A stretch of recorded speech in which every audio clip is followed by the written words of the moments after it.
ഇനി നമ്മള് വായിക്കാൻ പോകുന്നത് റസലേ GM എഴുതിയ ദരിദ്രനായ സുൽത്താൻ എന്നാണ്. ദരിദ്രനായ സുൽത്താൻ, അല്ലയോ അമീർ, നമ്മുടെ അയൽ രാജ്യം സമ്പൽ സമൃദ്ധമാണല്ലോ.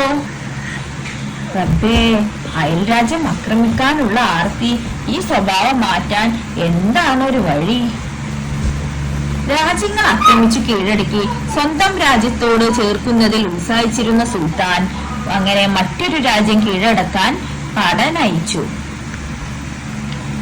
തിരുമനസ്സേ, ഇവിടെ അടുത്ത് മഹാനായ ഒരു സൂഫിയുണ്ട്. സൂഫിയോ?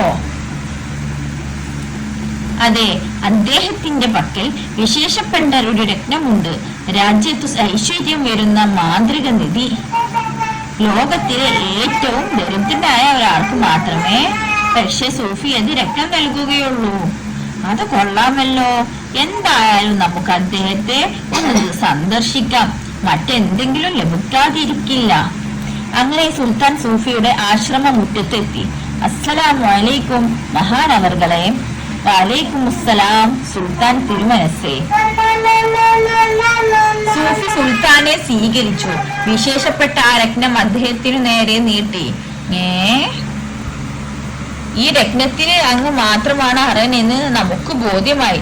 സുൽത്താൻ തിരുമനസ്സേ, ലോകത്തെ ഏറ്റവും വലിയ ദരിദ്രനു മാത്രമേ രത്നം നൽകുകയുള്ളൂ എന്നാണല്ലോ കേട്ടത്. അതെ, ആ ദരിദ്രൻ ഇപ്പോൾ അങ്ങ് മാത്രമാണ്. സ്വന്തമായി ഒന്നുമില്ലാത്തവരാണല്ലോ എല്ലാം ആഗ്രഹിക്കുക. വിശക്കുന്നവർ ആഹാരം, വീടില്ലാത്തവർ വീട്, പണമില്ലാത്തവർ പണം. ഇത്രയധികം രാജ്യങ്ങൾ കീഴടക്കി സ്വന്തമാക്കിയിട്ടും ഇനിയും അങ്ങയുടെ കൊതി മാറിയിട്ടില്ലല്ലോ. രാജ്യങ്ങളില്ലാത്ത ദാരിദ്ര്യം അങ്ങയെ ആക്രമിച്ചിരിക്കുന്നു. രാജ്യമില്ലാത്ത ദാരിദ്ര്യ സുൽത്താൻ, അങ്ങനെ പറയരുതേ, അടിയൻ ഖേദിക്കുന്നു. വീഡിയോ ഇഷ്ടമായെങ്കിൽ ലൈക്ക് ചെയ്യാനും സബ്സ്ക്രൈബ് ചെയ്യാനും മറക്കല്ലേ കൂട്ടുകാരെ.